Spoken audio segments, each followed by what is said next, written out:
Émancipation. Fanfiction Harry Potter. Par le studio Kali Records. Catégorie Boys Love. Couple phare Harry Potter et Severus Snape.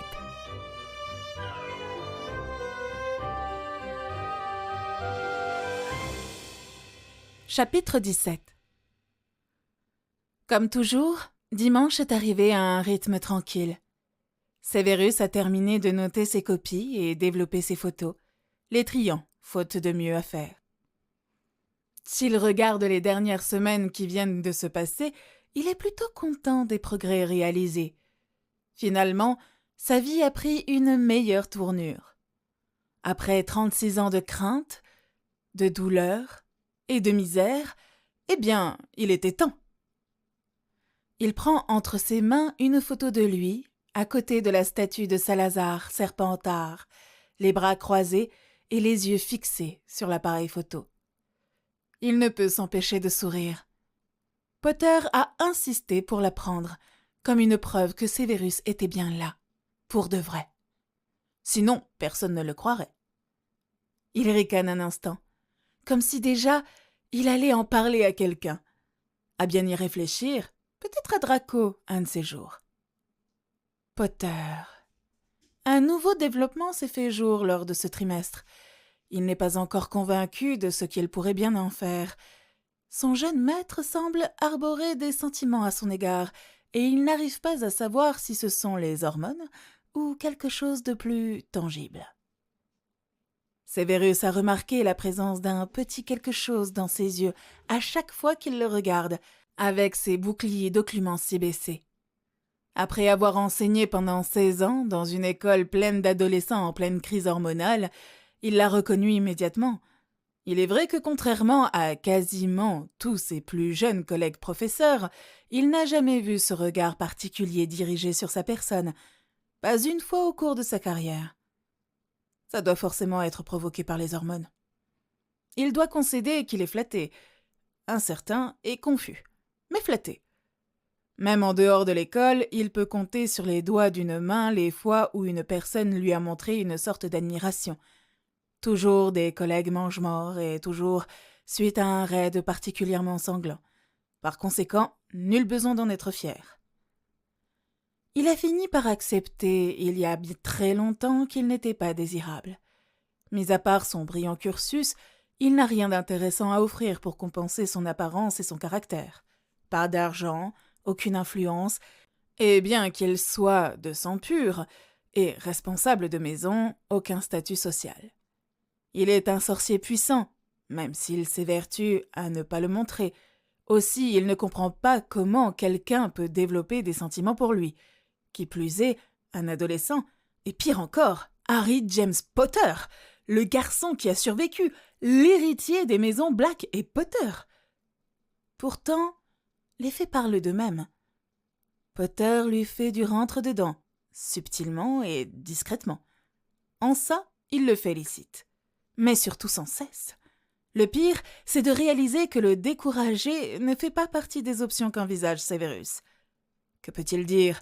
Potter est devenu un beau jeune homme et commence à mûrir plutôt bien.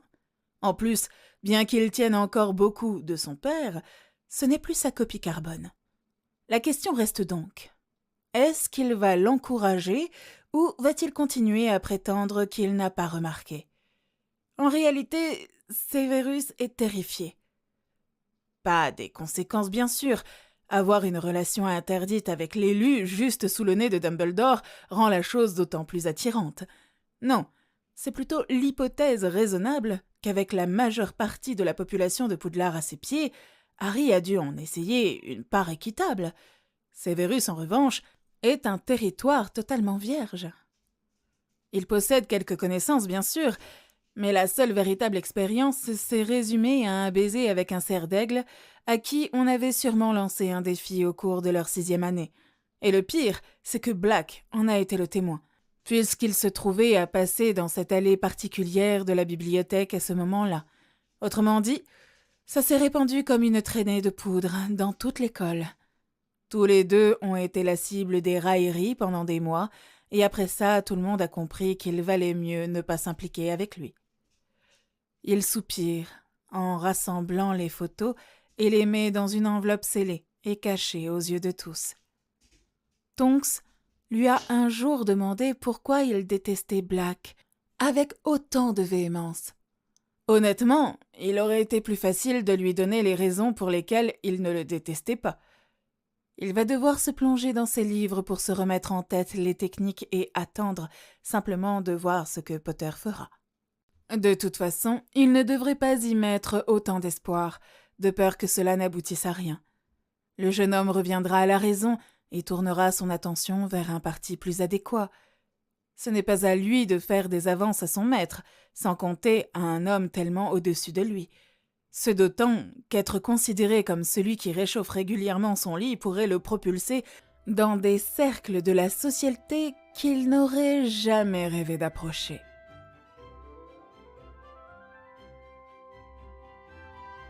Lundi matin, Harry est en train de manger son petit déjeuner, pour une fois impatient que le courrier arrive.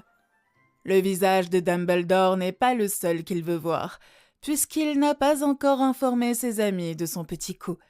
Celui de Ron devrait valoir le déplacement. Aussi, lorsque finalement des battements d'ailes accompagnés de doux ululements atteignent ses oreilles, il se redresse, fébrile, bien que son visage ne montre rien d'autre qu'un calme serein. Il fixe tellement fort son regard sur le hibou détenant le journal qu'il a à peine noté le magnifique aigle qui atterrit devant lui et lui tend la patte où est attachée une enveloppe coûteuse. Reconnaissant l'aigle de Malfoy, il retire la lettre et lui offre un bout de bacon, que l'oiseau gobe avec grâce avant de s'envoler. Il met la lettre dans sa poche, secouant la tête d'amusement. Faites confiance à Malfoy pour avoir un hibou avec des grands airs. Il déroule le journal et sourit en lisant la une, tout content de lui. Un petit coup d'œil vers la table professorale et il voit le visage de Dumbledore pâlir à chaque mot qu'il lit. « Bien fait! Prends ça, sale connard !» Il attrape le regard de Snape et l'honore d'un sourire timide avant de revenir à sa lecture. Le reste d'un basilic à vendre. Un représentant de la banque Gringotts nous a contactés hier nous annonçant la vente prochaine d'une quantité encore jamais vue d'ingrédients à potions extrêmement rares. Du sang, du venin, toutes sortes de viscères, des dents, des écailles et des os d'un basilic, ainsi qu'environ 60 mètres de mue de peau. La vente est conduite au nom de nul autre que Monsieur Harry Potter, qui, d'après les rumeurs, est censé avoir tué un basilic de plus de 6 mètres, plus connu comme le monstre de Serpentard, à l'âge de 12 ans, dans le cadre de l'ouverture de l'infâme chambre des secrets à Poudlard par vous savez qui, il y a 4 ans. L'histoire détaillée en page 5, les interviews et les témoignages en page 8. Considérant le marché actuel de n'importe quelle partie d'un basilic, la bête en question est susceptible de générer plusieurs millions de galions en ingrédients à potions, un prix qui va être payé sans hésitation par la guilde des maîtres de potions ainsi que par les ministères et les individus du monde entier qui, en ce moment même, sont en train de batailler pour obtenir les meilleurs sièges lors de cette vente aux enchères. Les communiqués de presse à la page 10. Pourquoi des ingrédients aussi recherchés ne sont relâchés que maintenant est la seule question à laquelle votre reporter n'a pas pu encore répondre. Par Beth Belby. Il affiche son sourire le plus innocent. Il relève la tête et tombe dans les yeux légèrement choqués d'Hermione Granger. De chaque côté de lui, Neville et Ginny le dévisagent, incrédules.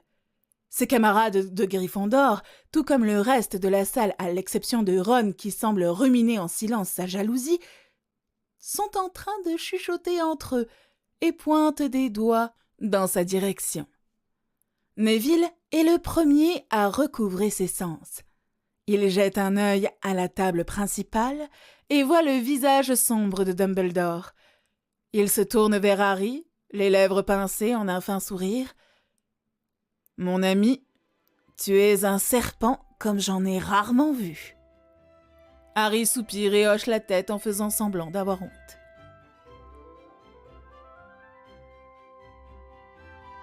Assis dans son coin sombre de la cuisine du 12 Square Grimmauld, Severus reconnaît qu'il a rarement été aussi amusé.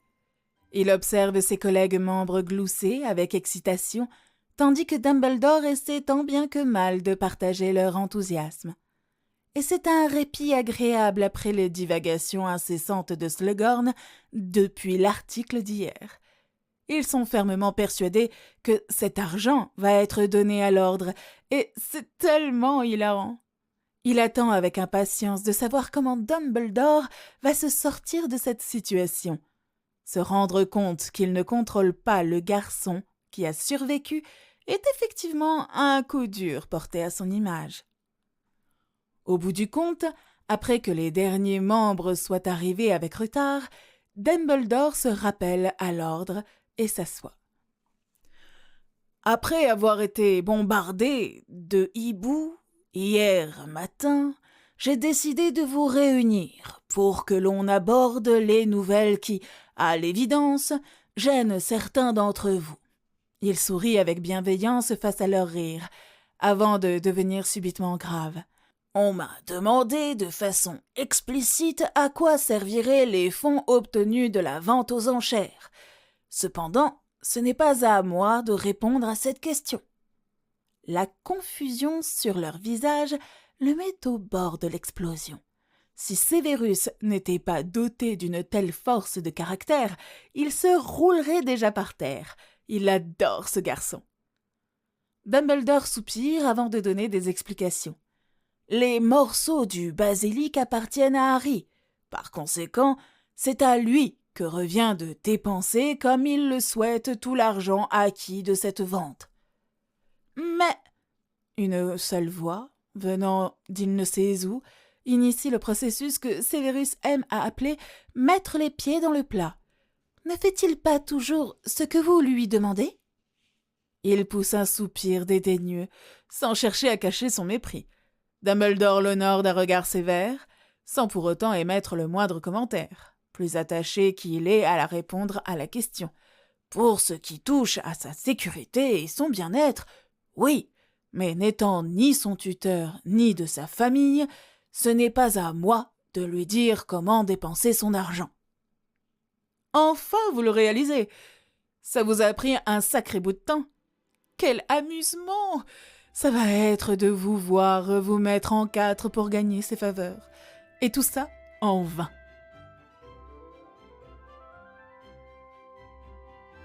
Profitant de l'absence de Dumbledore, Harry a planifié ce soir même une entrevue avec Draco Malfoy dans une classe vide, à proximité du couloir des sortilèges, au 3e étage. Sans surprise, le blond est arrivé le premier. Ce qui l'est plus en revanche, c'est le manque de ce mépris hautain qui le caractérisait depuis des années, mais qui a fait place à autre chose depuis son retour à Poudlard en septembre. Après avoir sécurisé l'endroit, ils se saluent l'un l'autre, puis s'installent à l'une des nombreuses tables. L'absurdité de la situation ne lui échappe pas. Si quelqu'un lui avait dit l'an passé qu'il aurait une conversation civilisée avec Draco Malfoy, et pire encore, dans une position où il détient l'ascendant sur lui. « Monseigneur, je suis ici pour parler au nom de ma mère et pour vous demander assistance, afin d'assurer sa sécurité et son bien-être dans le futur. » Bien sûr, tout ça, Harry le sait déjà, mais il hoche la tête pour que le blond continue, le visage soigneusement vide de toute émotion. Il est clair qu'il n'est pas le seul ici à avoir des problèmes pour laisser derrière lui ses rancunes d'enfant. Sa situation actuelle met sa vie en danger, et je vous serai gré de ne divulguer à personne l'information que je suis sur le point de vous confier. Il fait de nouveau un signe de tête, constatant que les épaules de son vis-à-vis se relâchent quelque peu, bien que la confusion dans ses yeux démontre que sa réaction n'est pas celle que Malfoy attendait. Il pensait que j'allais l'exhorter à se confier à Dumbledore ? Un truc qui n'est pas près d'arriver. Pas d'inquiétude à avoir. Harry sourit à l'intérieur, tandis que le blond rassemble ses idées. Après l'évasion de juillet, le Seigneur des Ténèbres et ses condisciples ont utilisé le manoir Malfoy comme quartier général. Il marque une pause pour jauger sa réaction, mais Harry veille à ne rien laisser entrevoir. À défaut d'autre chose, cela semble énerver Malfoy, bien plus que de lui hurler dessus ou de porter des accusations contre lui. Il continue, néanmoins. Rencontrer en personne le Seigneur des Ténèbres m'a permis de réaliser qu'il ne serait pas judicieux de lui prêter allégeance, non seulement pour moi-même, mais aussi pour la maison Malfoy. Harry incline la tête dans sa direction, prouvant par le geste qu'il est d'accord et qu'il le complimente sur sa décision. Mais il ne dit pas un mot. Il se replace bien droit et attend qu'il reprenne. Le blond le fixe comme s'il lui était poussé une deuxième tête, et seule son éducation semble l'empêcher de bouger nerveusement. Sans aucune autre issue, il se voit contraint de continuer son monologue. Lorsque j'atteindrai ma majorité en juin prochain, j'obtiendrai mon indépendance et je serai non seulement capable de suivre mes propres désirs, mais je pourrai aussi assurer ma sécurité et celle de ma mère. Jusque-là, ma meilleure option est de faire profil bas, vu que mes mains sont liées par des restrictions légales. Je suis sauf à Poudlard. Ma mère, en revanche, est forcée d'endurer la compagnie de mon père, de sa cinglée de sœur et de la famille de cette dernière. Et je ne parle même pas du Seigneur des Ténèbres et de tous les autres mange-morts qui sont là presque tous les jours. Ce n'est pas acceptable. Malfoy se redresse et affiche un regard dur, apparemment enhardi par sa colère justifiée. Incapable de m'en sortir par moi-même, je vous supplie, vous, le futur maître de la maison Black, de veiller à la sécurité de ma mère, dans la mesure de vos moyens et de votre pouvoir. Tous les coûts que cela pourrait engendrer vous seront remboursés avec les intérêts et mes remerciements. Harry ne peut retenir le petit sourire qui étire ses lèvres lorsque la confiance de Malfoy commence à s'évanouir une fois son petit speech terminé. Non, Draco Malfoy ne s'approche même pas du côté incisif de Snape, ou même de celui de Nott, d'ailleurs. Mais peut-être ne devrait-il pas le juger trop durement. Après tout, se détourner d'un chemin que l'on a déroulé sous vos pieds depuis votre naissance demande une bonne dose de courage. Un courage dont il est indéniablement pourvu, même si personne ne pourrait le traiter de Gryffondor. Assurer sécurité et bien-être pour Narcissa Black Malfoy est de mon devoir, héritier de la maison Malfoy, répond finalement Harry. Nul besoin de compensation d'aucune sorte. Il sourit et penche la tête. Tes remerciements, en revanche, je ne peux les refuser, car tu es le seul à pouvoir les donner sans réserve à qui tu estimes en être digne. Malfoy le fixe, à moitié choqué, presque effrayé, et Harry reconnaît que ça commence à lui plaire. Il ne se souvient pas d'avoir eu un tel effet sur qui que ce soit auparavant. Oui, enfin, à l'exception de M. Garner, bien sûr, mais cette fois-là, il cherchait à l'intimider délibérément. En venant ici, il n'avait pas ce genre d'intention vis-à-vis de Malfoy. Assumant qu'il a assez joué, il se redresse sur son siège et prend une expression neutre, voire sérieuse. Tu vas devoir contacter ta mère pour lui expliquer la situation. En outre, j'exige qu'elle me fasse part rapidement de sa décision. En particulier, j'aimerais savoir si elle souhaite rester dans le pays ou le quitter pour un temps indéterminé. Tiré de sa stupeur, Malfoy a la présence d'esprit d'acquiescer. Dis-lui de préparer ses bagages. Elle pourrait être informée de son départ à tout moment. Et là, pas question de revenir en arrière. Malfoy hoche à nouveau la tête. Eh bien, je pense que ce sera tout pour aujourd'hui. Harry se lève avec élégance et s'incline devant Malfoy, qui lui retourne le geste dans une égale mesure. Puis, il enlève les sorts de protection avant de se diriger vers la porte. « Potter !» Il se retourne pour confronter une paire d'yeux gris calculateurs sous des sourcils froncés. « Bon sang, mais qui es-tu? Et qu'as-tu fait d'Harry Potter ?» Un sourire malicieux se répand sur le visage du brun, progressant jusqu'à ses yeux.